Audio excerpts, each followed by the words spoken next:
Assalamualaikum warahmatullahi ta'ala wabarakatuh.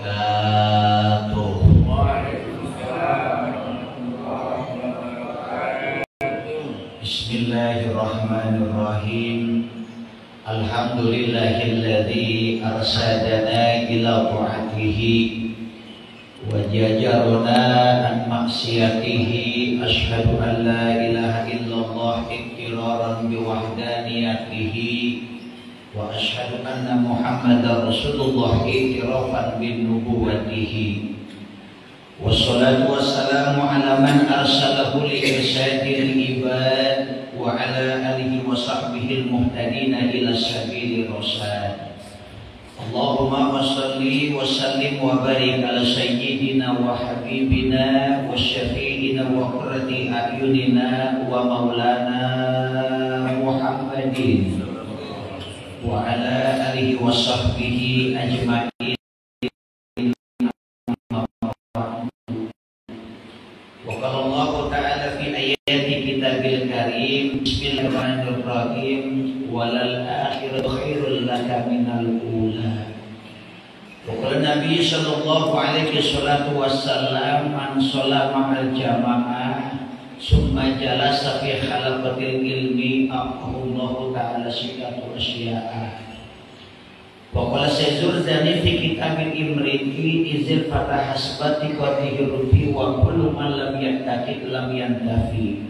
Wa qala Ibnu Malik fi kitabil alfiyah wa bal kalakinan mas'ubaiha kalam akun fi marba'in martaiha. Hadratil kiram wal muhtaram yang sama-sama kita hormati dan kita muliakan, Ketua DKM Masjid Jami'ah Al-Istiqomah yang mudah-mudahan senantiasa dimuliakan oleh Allah Subhanahu wa Ta'ala.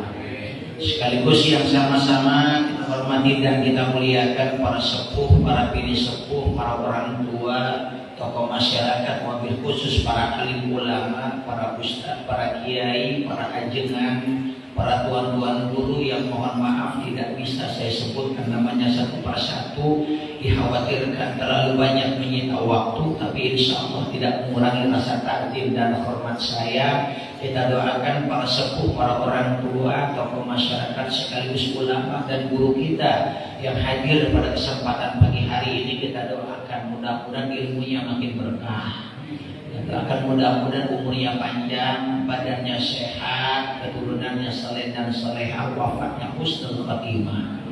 Sekaligus yang saya hormati segenap jamaah Masjid Jami'ah Al-Istiqomah yang insya Allah mudah-mudahan keistiqomahan kita ini senantiasa Allah istiqomahkan keimanan dan keyakinan kita, Allah istiqomahkan akidah dan keyakinan kita sampai dengan ajal menjemput kita, serta Allah wafatkan kita kelak dalam keadaan husnul khatimah. Amin ya Allah ya rabbal alamin. Hadirin jamaah sekalian yang mudah-mudahan dimuliakan oleh Allah Subhanahu wa Ta'ala. Alhamdulillah, dengan adanya sifat kodrat dan iradatnya Allah didasari dan dipayungi nikmat iman Islam serta nikmat sehat wal afiat, alhamdulillah terbentuk, tercipta, hadir di tengah-tengah kita nikmat kesempatan kembali bermuajahah, bermuhasyafah, duduk bersimpuh bersama-sama dalam rangka menggugurkan salah satu kewajiban kita, yaitu salat subuh berjamaah yang insya Allah mudah-mudahan rukuk sujudnya kita pada kesempatan pagi hari ini senantiasa menjadi catatan ibadah di hadapan Allah Subhanahu wa Ta'ala. Amin ya Allah ya rabbal alamin. Salawat beserta salam mudah-mudahan tercurah kepada junjungan kita seorang baginda alam yang telah menuntun kita, mengantarkan sekaligus mengajarkan kepada kita, bahkan sekaligus menjadi uswatun hasanah, contoh figur terbaik dalam peradaban manusia, yaitu baginda Nabi besar Muhammad sallallahu alaihi wasallam. Mudah-mudahan tercurah kepada seluruh keluarganya, seluruh sahabatnya, wabil khusus buat kita semua yang sampai detik hari ini kita setia menjadi umatnya. Mudah-mudahan kelak di yaumil qiyamah nama kita tercantum dan tertulis sebagai umat yang akan mendapatkan syafaatul uzma kelak di yaumil qiyamah. Amin ya Allah ya rabbal alamin. Hadirin jamaah sekalian yang mudah-mudahan kita semua senantiasa dimuliakan oleh Allah Subhanahu wa Ta'ala. Sesudah kita melaksanakan sholat subuh berjamaah, sama-sama kita duduk bersama dalam rangka meneruskan ibadah kita dengan taklim dan kajian yang insya Allah mudah-mudahan senantiasa taklim dan kajian ini senantiasa hakikatnya kita sedang menyambungkan batin kita dengan batinnya Rasulullah Shallallahu Alaihi Wasallam. Kenapa orang yang beribadah usai sholat berjamaah diteruskan dengan taklim pengajian beserta zikir kepada Allah, hakikatnya sedang menyambungkan batinnya dengan batinnya Rasulullah Shallallahu Alaihi Wasallam. Karena hakikatnya ketika Allah Subhanahu Wa Taala, makhluk yang pertama kali diciptakan oleh Allah Subhanahu Wa Taala adalah baginda Nabi besar Muhammad Shallallahu Alaihi Wasallam. Cuman pada saat Allah menciptakan Rasulullah Shallallahu Alaihi Wasallam masih dalam kondisi dan dalam bentuk nur, masih dalam bentuk cahaya. Jadi makhluk yang pertama kali diciptakan oleh Allah Subhanahu Wa Taala adalah baginda Nabi besar Muhammad, cuman masih dalam bentuk nur atau cahaya. Selang 1000 tahun Allah menciptakan nur Nabi Muhammad, maka diambillah sebagian kecil nur atau cahaya Nabi Muhammad Shallallahu Alaihi Wasallam. Maka dari sebagian kecil nur cahaya Nabi Muhammad inilah yang menjadi cikal bakal alam semesta, termasuk kita penghuni alam dunia, makhluk yang bernama manusia. Jadi tidak dapat dipungkiri, apa tidak dapat dipungkiri dalam diri kita, dalam batin kita, dalam hati kita ada nur Nabi Muhammad Shallallahu Alaihi Wasallam. Cuma yang namanya nur, yang namanya cahaya, ada yang terhalang, ada yang terpancar. Lantas bagaimana nur cahaya dalam hati sanubari, dalam diri manusia yang terpancar? Nur Nabi Muhammad yang terpancar adalah yang teraplikasi ketika lisannya ringan untuk bersalawat kepada baginda Nabi besar Muhammad Shallallahu Alaihi Wasallam dan senantiasa melaksanakan, mengaplikasikan nilai-nilai ibadah kepada Allah Subhanahu Wa Taala.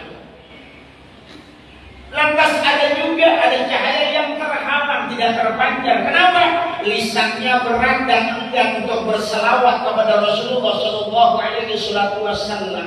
Kalau salawat saja enggan lisannya berselawat kepada Rasulullah, lantas bagaimana raganya akan mengertikan segala ajaran-ajaran yang dicontohkan oleh Rasulullah Shallallahu Alaihi Wasallam? Maka usai sholat subuh berjamaah kita lanjutkan taklim dan pengajian.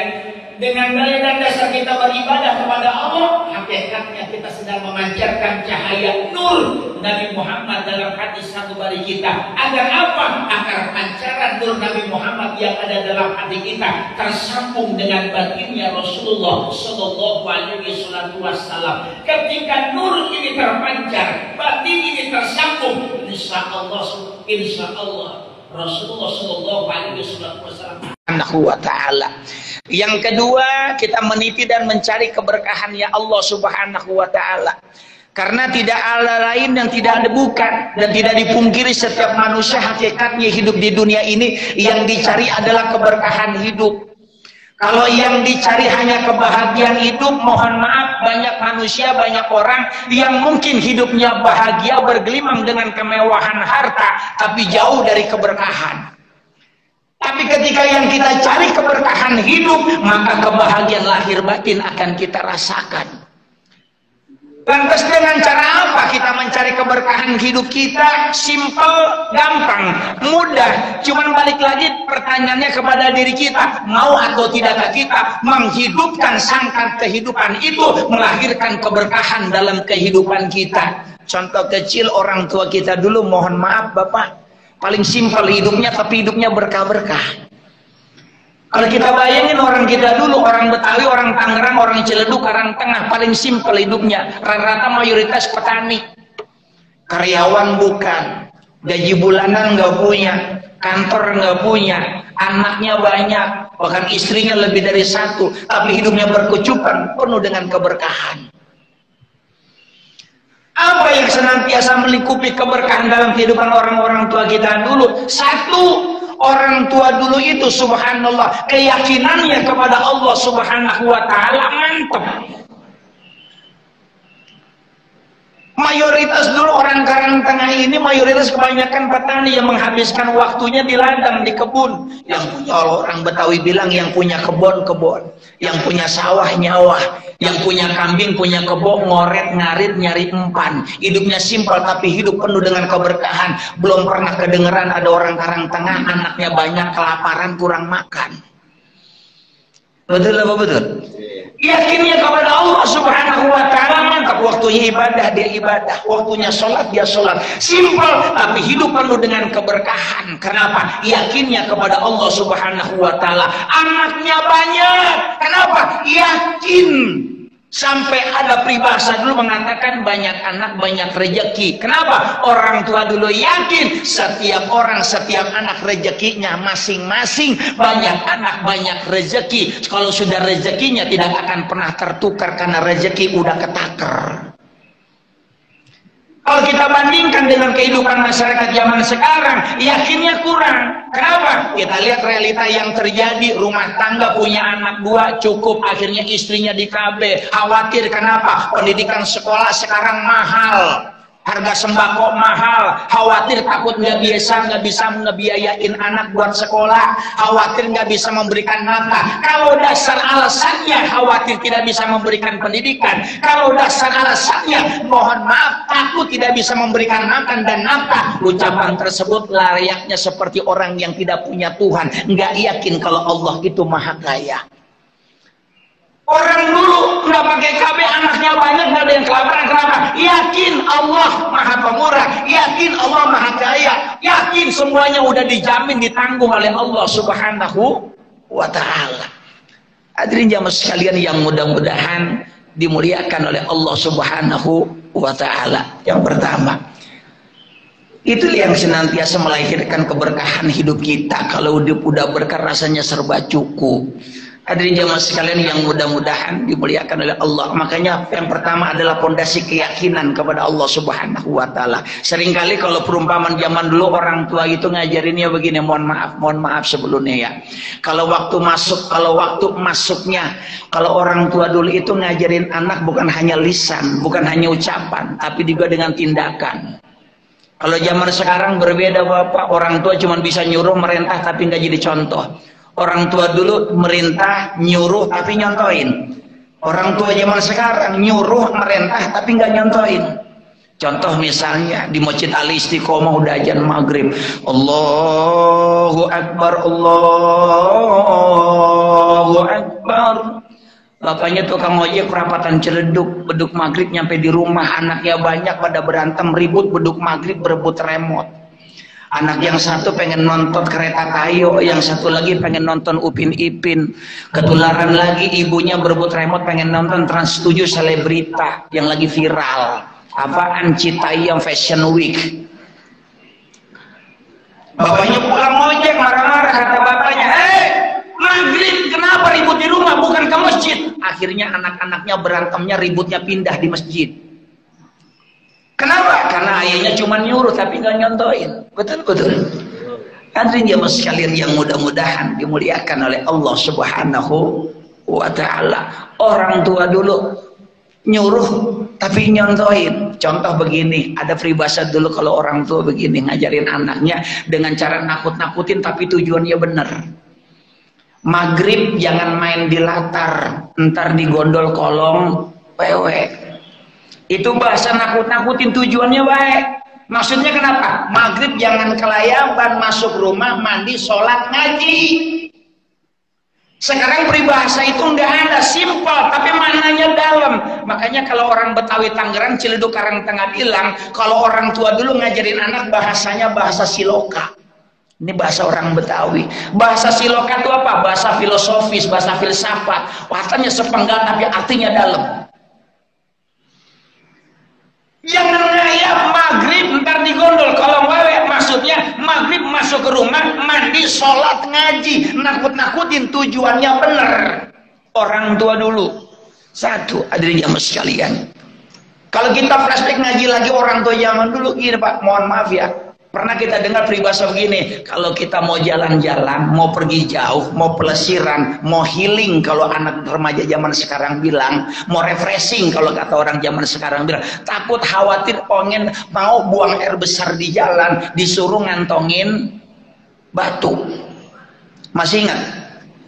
Itu kan omongan orang tua dulu, simple.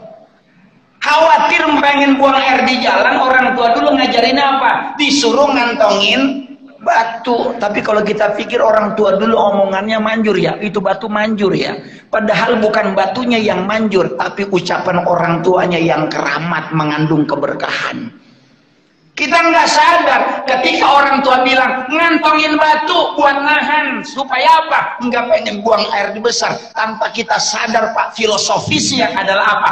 Ketika orang tua ngajarin suruh ngantongin batu, kita diajarkan dua ilmu berharga dalam hidup kita. Ilmu apa? Ilmu usuluddin, ilmu tauhid dan ilmu fikih. Ustadz, nyambungnya dari mana? Nahan buang air besar, nahan buang hajat, ngantongin batu. Korelasinya kemana dengan ilmu tauhid dan ilmu fikih? Pada saat orang tua dulu bilang ngantongin batu, maka alam bawah sadar kita akan menciptakan sebuah sugesti yang menguat. Ketika sugesti yang menguat akan melahirkan keyakinan. Sedangkan dalilnya wal yakinu minal adam ilal wujud. Ketika yakin menciptakan sesuatu yang tadinya tidak ada menjadi ada. Karena apa? Faktor keyakinan. Yakin sudah ngantongin batu, akhirnya membuyarkan keinginan untuk buang air besar, menghilangkan kontraksi yang terjadi pada lambung. Kenapa? Sudah yakin ngantongin batu.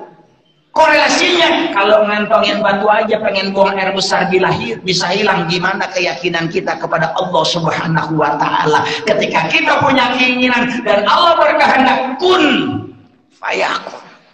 Hadirin jemaah sekalian yang mudah-mudahan dimuliakan Allah Subhanahu wa Ta'ala. Yang pertama. Yang kedua, nyambungnya kemana korelasinya? Nahan buang air besar suruh ngantongin batu dengan ilmu fikih. Ustadz, ya saya udah ngantongin batu tapi mulesnya nggak hilang. Kalau mulesnya nggak hilang, ya udah keluarin di mana aja. Di kebun jadi. Kan gitu.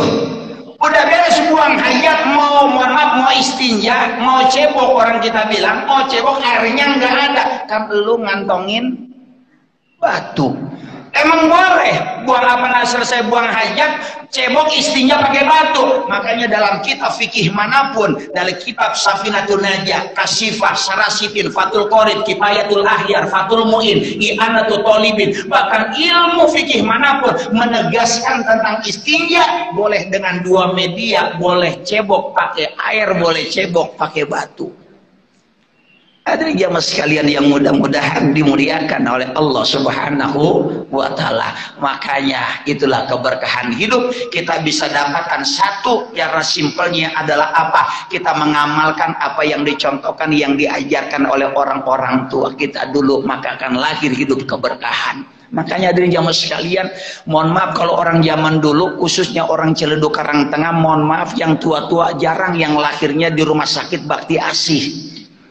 Jarang yang lahirnya di rumah sakit Sariasi, apalagi Medical Study depan Polsek Ciledug. Rata-rata orang sini orang tua dulu lahirnya makin dukun beranak, biasa disebut maparaji. Betul apa betul? Betul apa betul? Tapi jangan salah, justru orang yang lahirnya sama dukun beranak sama maparaji hidupnya berkah-berkah. Karena orang tua dulu waroi. Kenapa waroi? Hati-hati menjalankan hidup. Kenapa? Yang dicari keberkahan. Maksudnya bagaimana? Orang dulu kalau lahir kan mohon maaf jarang bidan, susah bidan, apalagi dokter SPOG zaman dulu belum ada. Adanya dukun beranak. Begitu istrinya mau lahir, dia panggil, dia undang dukun beranak. Sampai ke rumah itu dukun beranak, kata dukun beranak, kata Maparaji, mohon maaf Bapak jangan ikut masuk ke dalam kamar. Atau bisa bahasanya, abang jangan nggak boleh ikut masuk ke kamar, tunggu di depan. Begitu tunggu di depan, suaminya disuruh masuk masak air. Disuruh nyiapin baskom, baskomnya ada 3.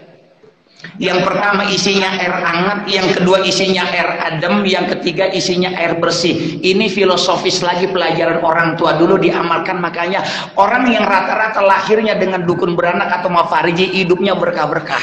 Orang dulu warai, hati-hati.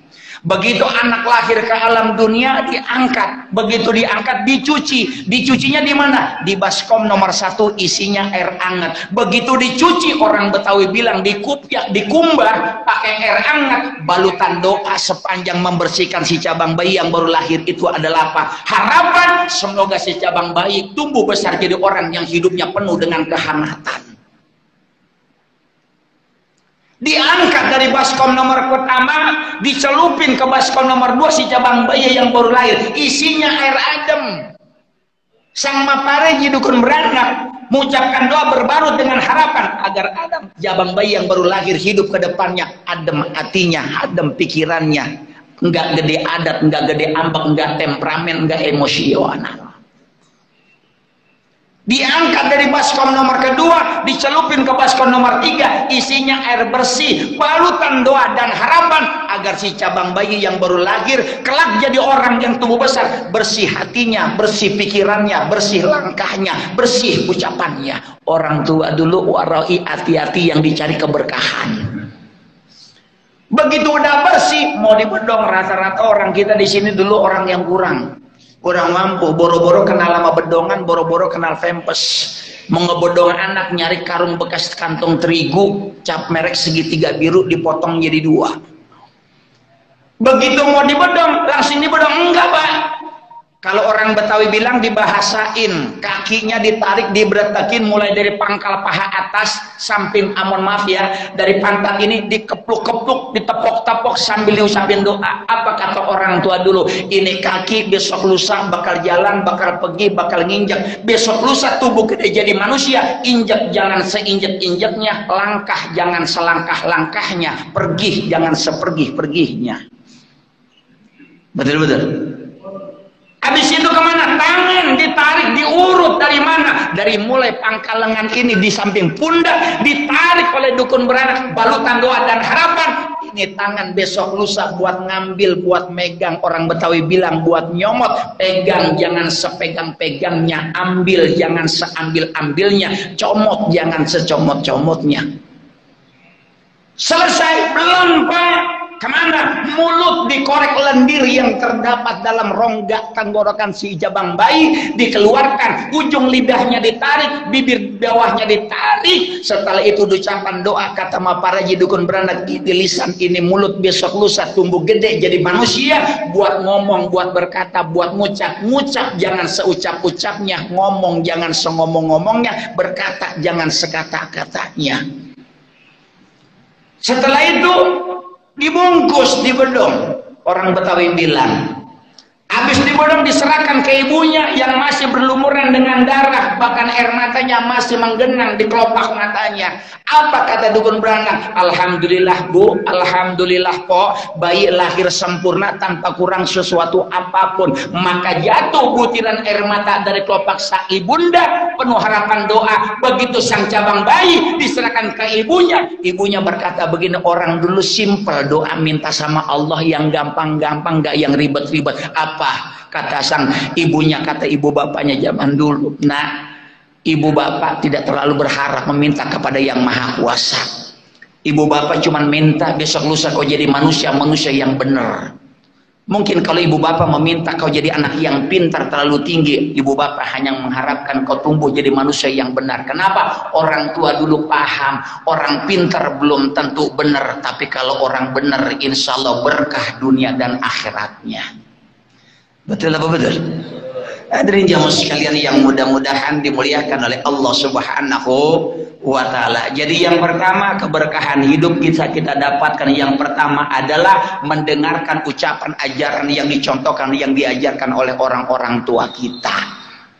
Yang kedua, dalam kitab Ta'limu Ta'lim kalangan Sejarnuji mengatakan keberkahan hidup bisa kita dapatkan dengan cara apa? Dengan cara yang kedua adalah memuliakan dan menghormati ulama, guru ngaji yang ada di kampung kita. Keberkahan hidup dengan keberkahan ilmu akan kita bisa dapatkan ketika kita cerdas dan mampu, pintar untuk bagaimana caranya kita memuliakan guru ngaji kita, ulama yang ada di kampung kita. Ini kadang-kadang saya mohon maaf bukan nyalain, bukan. Ketika kita bikin perhelatan besar, begitu kita bikin tablik akbar, kita undang ulama yang terkenal, yang populer, yang manajemennya segala macam, bahkan mohon maaf honornya puluhan juta kita undang. Ya kan, begitu selesai menyampaikan tausiah, kadang-kadang parselnya 3, berkatnya 4 kantong plastik, kadang-kadang amplopnya udah kayak roti bantal. Padahal ada guru ngaji ulama kampung yang ikut hadir, yang setiap minggu, setiap saat mengajarkan nilai-nilai fikih, bagaimana caranya ngambil air wudhu yang benar, mengajarkan kita bagaimana baca Al-Quran yang benar, bagaimana mengajarkan sholat kita yang benar, bagaimana mengajarkan ibadah kita yang benar. Kadang-kadang mohon maaf kurang takjim dan penghormatan kita sama guru kita yang ada di kampung kita. Padahal taklim mengajarkan kita, sebelum kamu muliakan yang lain, muliakan terlebih dahulu guru yang ada di kampungmu, di wilayahmu, yang mengajarkanmu nilai-nilai ibadah. Bagaimana caranya membaca Al-Quran yang benar. Yang tadinya kita nggak kenal huruf, kita kenal huruf. Yang tadinya kita nggak kenal syariat, kita tahu syariat. Itu yang harus kita muliakan terlebih dahulu. Untuk apa? Agar keberkahan hidup bisa kita dapatkan. Bisa jadi karena kita hidup kita jauh dari keberkahan. Ilmu setiap minggu kita datang ke Masjid Jami Al-Istiqomah ini, ngaji saban minggu, bahkan seminggu 4 kali, tapi ilmunya tidak bisa kita ada mengandung keberkahan. Bisa jadi kita kurang takjim, kurang memuliakan kepada guru yang mengajarkan kita, sehingga berpengaruh apa? Berpengaruh terhadap ilmu yang kita dapatkan. Ta'ziman wa takriman, memuliakan dan mengagungkan guru kita. Hadirin jamaah sekalian yang mudah-mudahan dimuliakan Allah Subhanahu wa taala. Makanya kalau orang-orang dulu, mohon maaf Bapak, khususnya orang Ciledug, Karangtengah, saya asli orang sini. Orang sini tuh dulu mohon maaf ya, mohon maaf, guru ngaji kita jarang. Apalagi di kampungan saya asli orang Larangan. Kenapa di Larangan Puri Beta sampai Pasar Kreo itu sampai batas disebutnya Kampung Larangan. Larangan itu dulu nginduknya kelurahannya ada di sini, di Ciledug. Kecamatannya Ciledug, tapi kelurahannya Kelurahan Larangan. Begitu di Larangan ada kecamatan, Larangan dipecah menjadi 4. Ada Larangan Indah, Larangan Utara, Larangan Selatan. Dipecah-pecah. Ada sejarahnya. Kenapa itu disebutnya Kampung Larangan? Karena negara kampung paling hancur itu lepas Kampung Mencong, Gang Mencong itu depan, pojok ke sana tuh kampung paling rusak, paling hancur. Nggak ada guru ngaji, nggak ada ulama di situ, nggak ada. Paling angker itu di situ. Kalau kalau yang namanya mohon maaf zaman dulu dikenalnya Karangtengah nyampe ke Parung Koret nih, kampungnya Kampung Telu, Kampung Santet. Orang paling takut nginjek kampung sini dulu Pak. Bahkan sampai sekarang Pak. Makanya kalau mohon maaf zaman dulu kalau di Karangtengah ada kiai, ada ulama, ilmu batinnya nggak kuat, joprak Pak, muntah darah, perutnya segede gentong. Itu sejarah, kayak asli orang sini, saya paham betul. Kampung Larangan, kenapa disebutnya Kampung Larangan? Karena orang tua dulu paling ngelarang anaknya main ke sana. Nggak ada guru ngaji.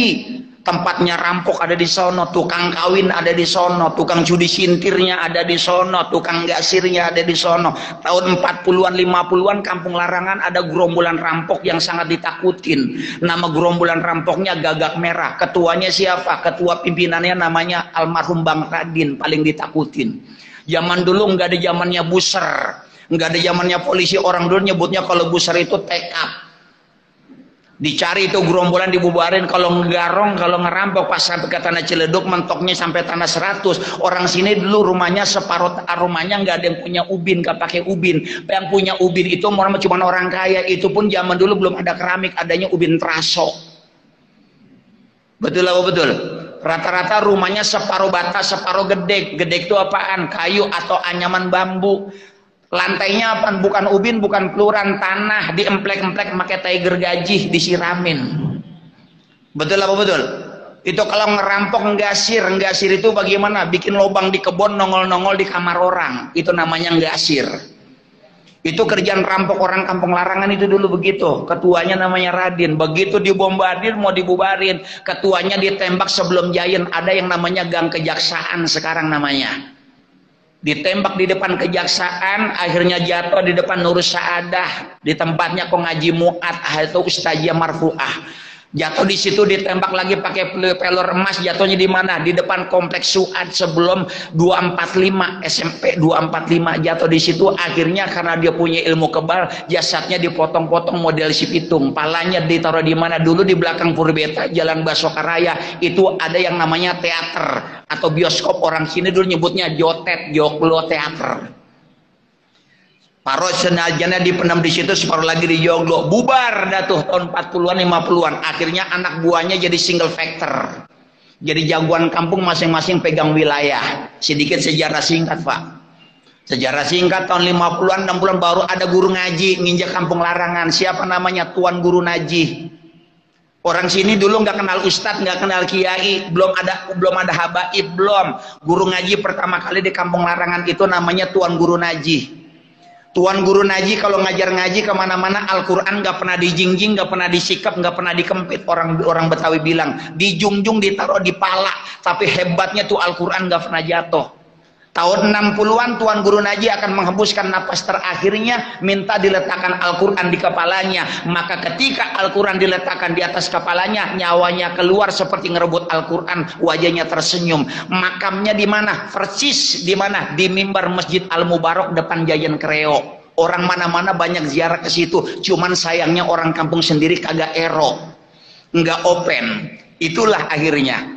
Karena kurang apa? Kurang keberkahan hidup kita, kurang open. Setelah Tuan Guru Naji meninggal, siapa muridnya? Penerusnya Larangan. Ada kiai pertama kali namanya Kiai namanya Kiai Rahmatullah Hasim. Orang dulu kenal dengan namanya Haji Komat. Di Karangtengah ada satu muridnya yang jadi kiai. Di mana? Orang mana? Parung Koret. Kalau kenal Kong Haji Tohari atau Kiai Tohari Parung Koret, salah satu muridnya. Tuh. Tahun 70-an mulai menginjakan kaki, ada satu Habib yang menginjakan kaki pertama kali di kampung Larangan. Siapa? Namanya Habib Ahmad, cucu langsung dari Habib Usman bin Yahya, mufti Betawi yang ngarang Sifat 20. Pada saat itu dia datang jadi preman. Kenapa? Proses pembangunan komplek Larangan Indah itu nggak bisa berlangsung, nggak bisa berjalan. Kenapa? Banyak premannya, besi hilang, semen hilang, kusen hilang. Datang Habib Ahmad, orang sini kenal namanya Bang Mak atau Habib Mek. Dia kumpulin jagoan-jagoan mulai dari Ciledug sampai Larangan sampai Kreo. Akhirnya pembangunan komplek Larangan Indah selesai. Ternyata benar hadis Rasulullah, satu kampung satu wilayah yang diinjak oleh keturunanku, maka Allah turunkan keberkahan di dalamnya. Setelah pertama kali cucunya Habib Usman, Habib Ahmad atau yang kenal dengan sekarang Habib Mek menginjakkan kaki pertama tahun 70-an, mulai banyak habaib yang berdatangan ke kampung Larangan, ke Ciledug. Akhirnya kemari mulai tak lahirlah yang namanya Al-Fahriyah. Sampai saat ini mulai dari batas dari depan Budi Luhur sampai dengan Ciledug Raya, orang Ciledug Larangan taunya kampung ini kampung Habib. Ada jamaah sekalian yang mudah-mudahan dimuliakan. Jadi apa? Keberkahan. Ini contoh pelajaran buat kita. Kenapa? Hidup kita mau berkah, maka belajarlah memuliakan para ulama, guru ngaji yang ada di kampung kita. Ketika kita pandai dan pintar memuliakan, Allah akan turunkan keberkahan dalam hidup kita, insya Allah. Maka kunci yang kedua, nurut mendengar apa yang diajarkan orang tua. Dulu kalau ngajar ngaji, belajar ngaji sama guru ngaji itu ikhlas. Yang ngajarin ikhlas, yang belajar juga ikhlas. Dulu guru ngaji simpel ngajarinnya, tapi hidupnya berkah-berkah. Kata guru ngaji begini, kalau hidup mau berkah, patokan orang kalau hidupnya mau berkah, satu, jaga sholatnya. Ingat, kita orang tua dulu paling tegas, paling galak masalah sholat. Siang hari kita belum sholat, main ke tengah lapangan, hujan-hujanan, dikobakan ke bawah, pulang masih belepotan tanah merah, sampai ke rumah belum sholat asar, mohon maaf Pak, betis paha pada balar disabetin lidih dari aren. Betul apa betul? Begitupun guru ngaji. Kata guru ngaji, kalau hidup mau berkah, mau senang lahir batin, bahagia dunia akhirat, ukuran patokannya adalah sholat.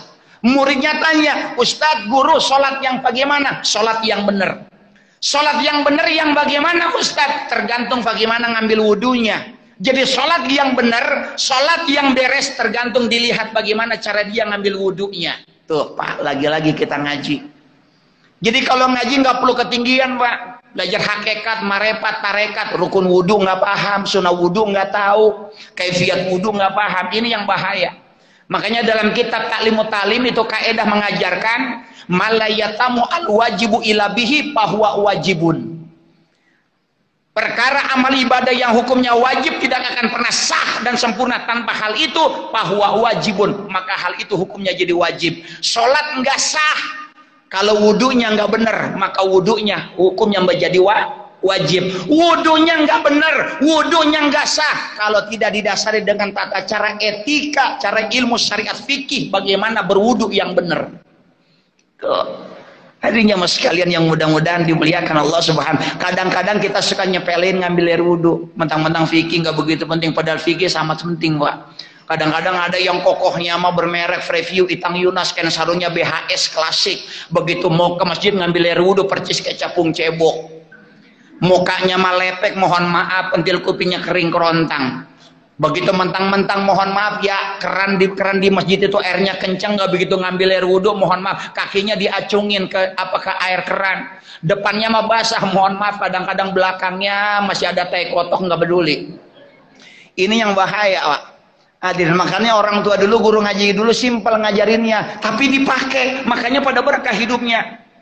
Hidup mau benar, hidup mau berkah, satu ukurannya sholat. Sholat yang bagaimana? Sholat yang benar. Sholat yang benar yang bagaimana? Tergantung ngambil wudhunya. Wudhu yang benar yang bagaimana? Yang didasari syariat hukum ilmu fikih bagaimana berwudhu yang benar. Kalau wudhunya benar, sholatnya benar. Sholatnya benar, hidupnya benar. Wudunya beres, sholatnya beres, sholatnya beres, hidupnya juga beres. Makanya awalu mayuhasabu fil akhirati as-sholat. Fa ija salat sairu amaluhu, fa ija pasadat sairuhu. Nanti kelak dipertanyakan, yang pertama kali dipertanyakan bukan puasa, bukan haji, bukan umroh, bukan sedekah. Yang pertama kali ditanya adalah sholatnya. Fa ija saluhat sairu amaluhu, sholatnya benar beres sempurna, maka benar beres sempurna pola hidup, tingkah lakunya, tindak tanduknya. Tuh hadirin jamaah sekalian yang mudah-mudahan dimuliakan oleh Allah Subhanahu wa ta'ala. Jadi semuanya mengurutnya ke sholat. Kenapa? Karena sholat itu adalah pelajaran hidup, semua ada dalam sholat. Kalau kita mau kaji kitab Hikmatul Ibad, itu yang namanya sholat, mulai dari kita madhab kiblat sampai ngangkat tangan sampai uluk salam, itu ada hikmah, ada arti, ada maknanya. Kita jelasin sebulan gak selesai, Pak. Kitab Hikmatul Ibad, hikmah daripada kita sholat itu hikmahnya. Dan jamaah sekalian yang mudah-mudahan dimuliakan oleh Allah, simple. Orang tua dulu kalau ngajarin ngajinya begini, tergantung ngambil wudhunya yang benar. Muridnya tanya, guru ngambil wudhu yang benar apa gimana? Ngajarinnya simple, Pak. Apa? Ngambil air wudhunya jangan dikobok. Ngambil air wudhunya jangan dikobok. Kenapa? Dikobok nggak sah. Dulu mohon maaf belum ada listrik, kita nggak kenal jet pump, nggak kenal sanyo, nggak kenal keran, nggak kenal peralon. Tapi inisiatif Pak muter. Orang sini muter, belum kenal jet pump, nggak kenal sanyo, nggak kenal keran, nggak kenal peralon. Idep paham. Pada orang Betawi bilang bikin padasan. Padasan tahu padasan? Padasan tahu padasan? Zaman dulu tuh yang dari kendi. Kalau nggak dari kaleng bekas kaleng cat atau bekas pek ya, zaman dulu pek ataupun bekas kaleng black, dibolongin, dibikinin kuda-kudaan, ditaruhnya di pinggir sumur. Orang dulu sumur ada dua model, ada sumur kerek, ada sumur senggot. Sumur kerek itu bagaimana? Sumur kerek yang biasanya pakai tali karet. Kalau nimba air bunyinya klak klak klak klak klak klak klak klak klak klak klak klak klak kejebur. Masih ingat ya? Kita miara sumur tuh dulu, nimba airnya pakai sumur kerek, sering banget ayam kecemplung sumur, mati di dalam sumur. Betul betul. Sa'allahu Rabbi, begitu ditimba air langsung tuang ke padasan, langsung dari sumber mata air jatuh ke padasan buat ngambil air wudhu, sah, nggak mustakmal, suci, mensucikan. Yang kedua, zaman dulu ada sumur namanya sumur senggot. Sumur senggot tuh artinya apa? Sumur kalau masih ingatnya pakai bambu, tahu pakai bambu, yang ujungnya diberatin pakai ban bekas sama batu. Kalau kita nimba air tuh bunyinya nyaringnya begini, melarat. Yang nimba nenek-nenek orang Karang Tengah, begitu embernya diangkat dari lubang sumur bunyinya peot. Orang dulu. Timbul mafhum pertanyaan, guru, saya di rumah nggak punya padasan, ngambil air wudhunya saya kobok, boleh? Kata gurunya berdasarkan kitab fikih, boleh ngambil air wudhu dikobok, yang penting lebih dari 2 kula. 2 kula berapa? Kurang lebih 200 liter. Khawatir orang dulu warai, hati-hati takut wudhunya nggak sah. Orang dulu dipaham dipakai, paham. Setiap musola, zaman dulu nggak ada musola, adanya langgar.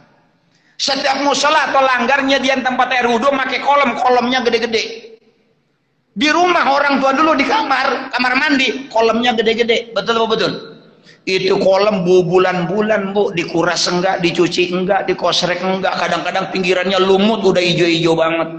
Di pojokan atas pucuk pakis udah tinggi-tinggi, pojokan bawah kodok bangkong udah beranak 3. Saking berkahnya nggak tahu datangnya dari mana, begitu ngambil air wudhu kita kobok, masya Allah ikan betok sepatsium udah ada di dalam gede-gede. Betul apa betul? Hadirin jamaah sekalian yang mudah-mudahan dimuliakan oleh Allah Subhanahu wa ta'ala. Tuh makanya ketika orang tuh mengajarkan, begitu anak mau lahir nggak sembarangan, hati-hati, yang dicari apa? Keberkahan hidup. Ketika apa yang diajarkan, yang dicontohkan oleh orang tua kita amalkan, maka keberkahan hidup bisa kita dapatkan. Maksudnya adalah apa? Untuk patut taat sama orang tua, melahirkan keberkahan hidup. Yang kedua, kita memuliakan guru ngaji kita, takziman wa takriman terhadap ulama-ulama yang ada di wilayah kita. Insya Allah itu melahirkan keberkahan hidup. Insya hadirin jamaah sekalian yang mudah-mudahan dimuliakan Allah Subhanahu wa ta'ala. Termasuk pada kesempatan pagi hari ini seusai kita melaksanakan sholat subuh berjamaah, kita lanjutkan dengan kajian talim dan pengajian. Insya Allah ini melahirkan keberkahan buat kita semuanya. Amin. Ya Allah ya Rabbal. Karena Rasul menegaskan, barang siapa man sholat ma'al jamaah summa jalasa fi khalaqatil ilmi, barang siapa yang melaksanakan sholatnya berjamaah, usai sholat berjamaah summa jalasa, diteruskan dia meneruskan dengan duduk di tempat taklim pengajian dan kajian-kajian, a'tahullahu ta'ala sittatu asya'ah, maka Allah akan memberikan 6 kemuliaan dan 6 keberkahan hidupnya. Amin. Ya Allah ya Rabbal. Man sholat sama jamaah, barang siapa yang sholat berjamaah, beres usai sholat berjamaah, dia duduk summa jalasa fi khalaqatil ilmi, dia duduk di majlis ilmu, dia duduk di taklim pengajian, dia duduk di tengah kajian, a'tahullahu ta'ala sittatu asya, Allah memberikan 6 kemuliaan dan keberkahan dalam hidupnya. Alhamdulillah. Pertanyaannya, Ustaz, apa keberkahan dan kemuliaan yang Allah berikan buat orang yang sholat berjamaah dan diteruskan dengan taklim pengajian? Yang pertama, kata Rasulullah dalam kitab Durratun Nasin dijelaskan, ar-rizqu minal halal, Allah akan banjiri rumah tangganya dengan rezeki yang halal. Amin ya Allah ya Rabbal. Ya Rabbal alamin. Ini jamaah sekalian yang mudah-mudahan dimuliakan oleh Allah. Yang kedua, keberkahan dan kemuliaan yang Allah berikan kepada orang yang sholat berjamaah diteruskan dengan talim pengajian adalah apa? Yang kedua adalah wayanju min azabil kubri, Allah bebaskan dari siksa kuburnya kelak. Amin. Ya Allah ya Rabbal. Percaya nggak Pak Bu ada siksa kubur? Percaya nggak? Yakin nggak? Yakin nggak? Percaya nggak? Percaya. Kenapa? Mohon maaf, di rumah kita ada alat televisi berkali-kali, bahkan judulnya beda-beda, sinetron yang menjelaskan tentang dasarnya siksa kubur. Itu pelajaran buat kita. Bahkan dalam dunia nyata seringkali Allah perlihatkan. Maksudnya buat apa? Ibrah, itibar buat kita yang masih pada hidup, sadar bahwa ada siksa kubur sebelum siksa akhirat. Saya pernah nyaksiin Pak, dulu saya mondok di daerah Lewiliang, Bogor. Saya hampir 8 tahun mengenyam pendidikan di sana di pesantren Salafiyah. Satu ketika di satu kampung itu dekat kampung pondokan saya mondok di daerah Lewiliang, Rumpin, Lewi Batu. Tepatnya di kampung Parung Singa berseberangan dengan pesantren Darul Rahman, pimpinan Ki Haji Syukron Ma'mun, saya di seberangnya. Di satu kampung itu, mohon maaf ini pelajaran buat kita, bukan kita membicarakan keburukan orang, bukan, itibar ibrah buat kita. Di satu kampung tetangga itu ada orang kaya, punya anak 3, tapi anaknya sukses semua Pak. Yang 2 di Jakarta, yang 1 di Bandung. Informasi yang saya dapatkan kan yang 1 di Jatinegara, yang 1 lagi di Manggarai tinggalnya. Sedangkan yang paling bontot tinggalnya di Bandung. Udah sukses semua. Yang tinggal di kampung tinggal suami istri, kakek-kakek sama nenek-nenek. Tapi orang kaya Pak, penggilingan beras Pak, penggilingan beras punya 2, hampir masyarakat situ kalau giring padi, giring beras itu di tempat dia. Nggak bayar, cuman hitung paro, sekian karung dipotong berapa liter. Angkotnya 05 warna biru, dulu jurusan Jasinga, Kota Bogor, itu punya 15. Sawahnya hektaran dia punya, Pak. Hidup bergelimang dengan harta, hidup bergelimang dengan kemewahan, segala dia punya, tapi mohon maaf, hidup bersosialisasi dengan tetangganya enggak. Hadir ke masjidnya enggak, hadir ke taklimnya enggak, ibadahnya juga enggak. Padahal kaya, Pak. Hari berganti, minggu berlalu, bulan terlewatkan. Akhirnya mohon maaf, sang kakek menghembuskan napas terakhir. Begitu menghembuskan napas terakhir, anaknya tiga-tiganya yang laki-laki diinformasikan, ditelepon, disuruh balik, disuruh pulang karena bapaknya meninggal dunia. Yang dari Bandung pulang, yang di Jatinegara pulang, yang di Manggarai juga pulang. Dapat kabar ayahnya meninggal. Begitu pas meninggal dunia, sampai ke kampung halaman, akhirnya anak tertua datang ke pesantren saya. Minta tolong kepada guru saya, kiai saya, untuk mengurus jenazah ayahnya, sekaligus minta tolong disolatkan untuk membawa santri. Setelah diinformasikan, kiai saya berangkat membawa dengan 20 orang santri. Di kampung dulu, Pak, santri, mohon maaf, apalagi santri salafiyah, kalau dengar ada orang meninggal, seneng, Pak, girang. Kenapa? Kiriman telat, ada yang meninggal. Kalau orang santri dulu bilang katanya dapat kuli baris nih. Ya kan? Begitu sampai ke tempatnya orang kaya yang meninggal dunia, Pak, sepi. Enggak ada yang nyelawat. Ini gambaran hidup buat kita, pelajaran hidup kita. Akhir hayat kita tergantung bagaimana kita bersosialisasi dengan tetangga, dengan warga kita. Bagaimana kita ada yang mau nyelawat di akhir hayat kita kalau semasa hidup kita tidak pernah menebar manfaat untuk orang banyak. Makanya ketika Rasul mengatakan khairun nas anfa'uhum linnas, sebaik-baiknya manusia adalah yang hidupnya bermanfaat buat orang banyak. Jadi yang menentukan orang baik atau tidak pada saat meninggal, ada orang yang mungkin patah ini sering menipu, Pak. Kata kita pikir tuh orang buruk, tuh orang jelek, tuh orang preman, tuh orang begajulan, tuh orang bajingan. Tapi begitu meninggal dunia, ternyata yang nyelawat banyak, yang doain banyak, yang zikirin banyak. Mungkin terlepas dari pandangan lahiriah kita, di luar sana dia banyak meninggalkan jasa, banyak meninggalkan karya, menebar banyak manfaat. Ini orang kaya. Begitu kita sampai yang nyelawat nggak ada, Pak. Karena emang bertetangganya juga enggak, bersosialisasi juga enggak. Masya Allah hartanya banyak tapi pelitnya naujubillah min dzalik. Udahnya pelit bin madid alias bahil, butut gasiran, kutilang, pantat kuning. Enggak ada yang ngelawat. Begitu sampai sepi, cuman ada bendera kuning lagi dadah-dadah ketiup angin. Saya tanya sama kiai saya, mohon maaf kiai, ini orang matinya jadi apa enggak? Sepi bener.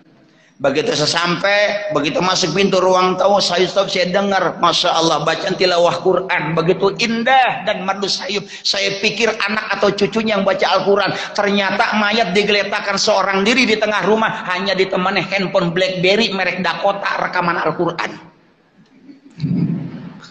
Ada jamaah sekalian yang mudah-mudahan dimuliakan Allah Subhanahu wa Ta'ala. Setelah itu akhirnya disegerakan.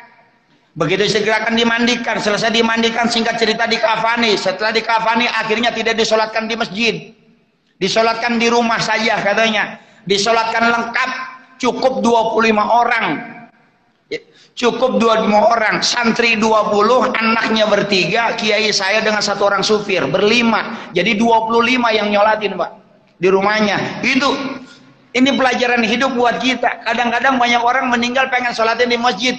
Yang aneh dan lucunya lagi, mohon maaf, kadang-kadang rumahnya samping masjid, kadang-kadang toanya nyangkut dekat pagar rumahnya. Tapi sayang-sayang, mohon maaf, kadang-kadang mau nyampe enggak, nongok enggak, silaturahmi enggak, nyampe enggak ke masjid.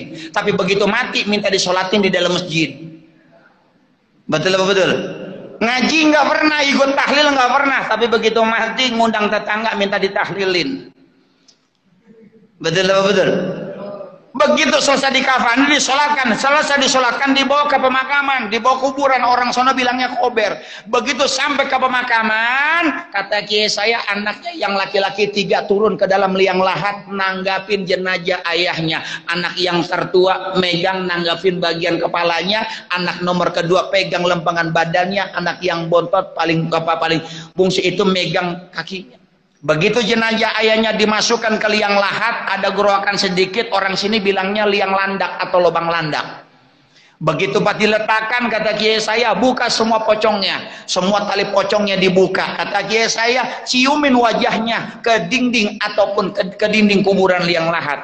Begitu jenazah ayahnya, mukanya diciumkan ke dinding liang lahat, nggak sadar Pak, anak yang tertua yang rumahnya ditinggal di Jatinegara, kunci BMW seri 318i jatuh di samping jenazah ayahnya, nggak terasa.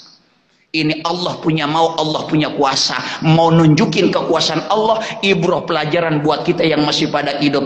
Anak tertua, begitu jenazah ayahnya diletakkan di liang lahat, tanpa dia sadar, kunci BMW, saya masih ingat betul mobil BMW-nya warna merah marun, serinya 318i, tahun sekian, itu BMW lagi sedang ngetop-ngetopnya gara-gara film Catatan Si Boy.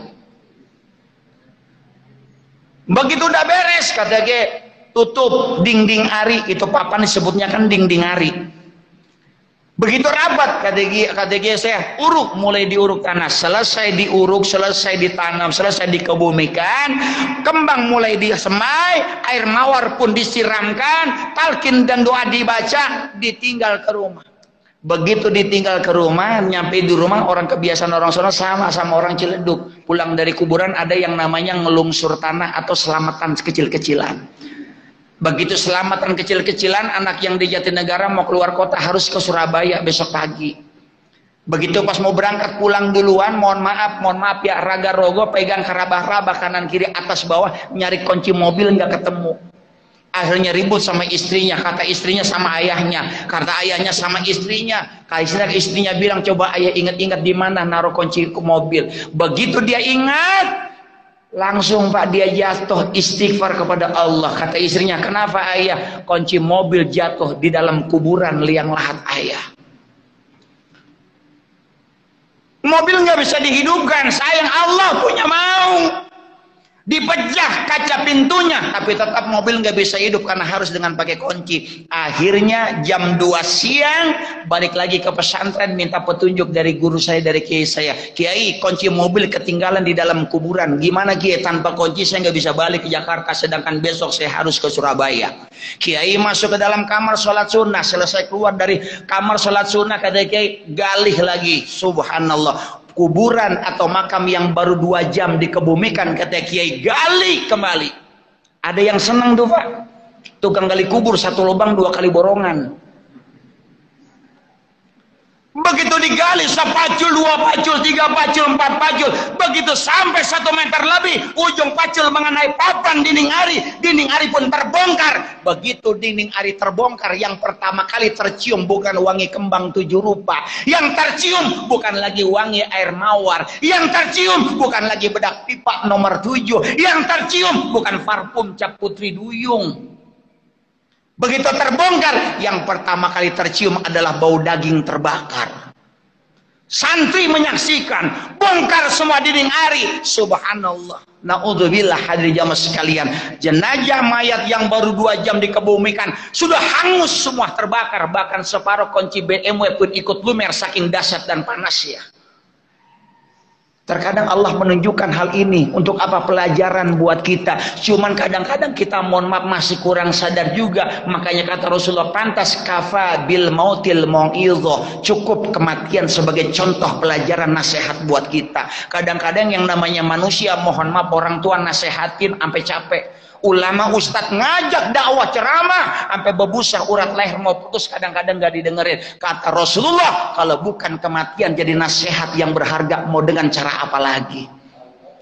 Tapi ketika Rasulullah mengatakan bahwa orang yang sholat berjamaah, usai sholat berjamaah, dia teruskan dengan tali pengajian, dia teruskan dengan kajian, maka kemuliaan dan keberkahan yang Allah berikan, Allah janjikan, kata Rasulullah, adalah wayanju min azabil kubri, Allah bebaskan dari siksa kuburnya. Amin. Ya Allah ya Rabbal alamin. Yang kedua, yang ketiga Pak, keberkahan dan kemuliaan yang Allah berikan kepada orang yang usai sholat berjamaah diteruskan dengan tali pengajian adalah apa? Wa yamuru ala sirati kalbarkil khatib, dapat menyeberangi jembatan Siratal Mustaqim bagaikan kilat yang menyambar. Kita semenjak kecil ngaji dengan orang tua kita, ustadz dan guru ngaji kita dikasih sebuah gambaran Pak. Yang namanya jembatan Siratal Mustaqim itu kecil, tipis, tajam bagaikan rambut dibelah 7, tajam dari sirat dan pedang. Itu jembatan Shiratal Mustaqim, penghubung antara akhirat dengan surganya Allah. Tapi di satu sisi dalam kitab digambarkan bahwa jembatan Shiratal Mustaqim adalah Allah gambarkan bagaimana kualitas ibadah seseorang ketika Allah berikan kesempatan hidup di dunia. Nanti kita nonton, Pak. Kita nonton, Bu. Ada yang nyebrangin jembatan kayak kilat, bus. Itu yang rajin sholat berjamaah, ngajinya rajin, ibadahnya rajin. Ada yang terseok-seok. Yang lucu nanti kita nyaksikan, itu digambarin dalam kitab Uskuriyah. Ada manusia, ada umat Nabi Muhammad, ada hamba Allah yang jembatan Shiratal Mustaqim itu sampai tengah mundur lagi, sampai tengah mundur lagi, sampai tengah mundur lagi. Itu gambaran orang yang entar sholat, entar enggak, entar sholat, entar enggak, entar ngaji, entar enggak, entar ke masjid, entar libur.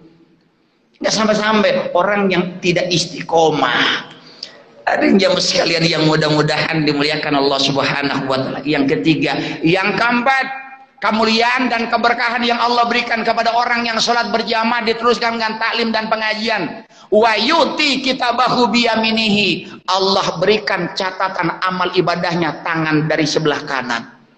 Semua amal ibadah kita, mulai kita dilahirkan ke alam dunia sampai kita meninggalkan dunia, dicatat oleh malaikat karomal katibin, malaikat raqib dan atib. Setiap kali malam nisfu Sa'ban, buku itu direkap ke buku besar.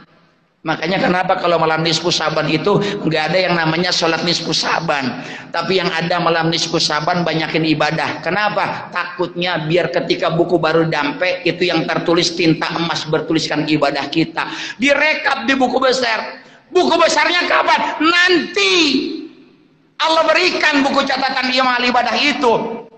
Simbolnya adalah kalau tangan kanan yang menerima buku amal ibadah, maka dapat dipastikan insya Allah dia calon penghuni surganya Allah Subhanahu wa taala. Dan janji Allah melalui hadis Rasulullah, orang yang sholat berjamaah diteruskan dengan pengajian, nanti di yaumil qiyamah buku amal ibadahnya tangan kanan yang akan menerimanya. Alhamdulillah. Yang keempat, yang kelima, kemuliaan dan keberkahan yang Allah berikan kepada orang yang sholat berjamaah diteruskan dengan tali pengajian adalah wa yuhsyaruna ma'an nabiyyin, akan Allah kumpulkan dan Allah pertemukan dengan para nabi dan rasulnya Allah Subhanahu wa taala. Insya kita belum pernah berjumpa, belum pernah ketemu dengan Nabi dan Rasul kita. Padahal selawat seringkali kita layangkan, selawat kita kirimkan dan kita gemuruhkan.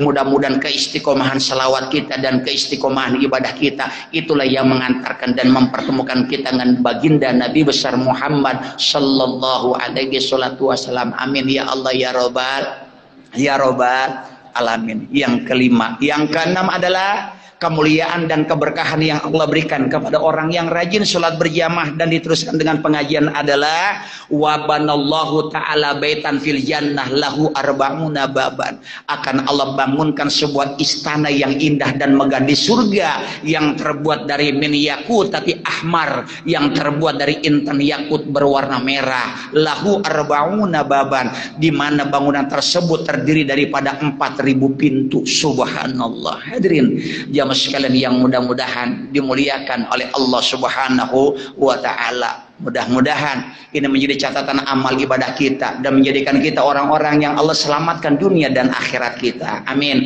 ya Allah ya Rabbal Alamin. Ini saja yang dapat saya sampaikan. Mudah-mudahan bisa menjadi tambahan renungan dan wawasan kita, seakan menjadi pedoman dan menjadi sebuah motivasi untuk lebih senantiasa meningkatkan kualitas nilai-nilai ibadah kita kepada Allah Subhanahu wa taala. Ketika kita mampu dan menghidupkan nilai ibadah kepada Allah Subhanahu wa taala, maka Allah akan janjikan, Allah berikan keberkahan hidup buat kita.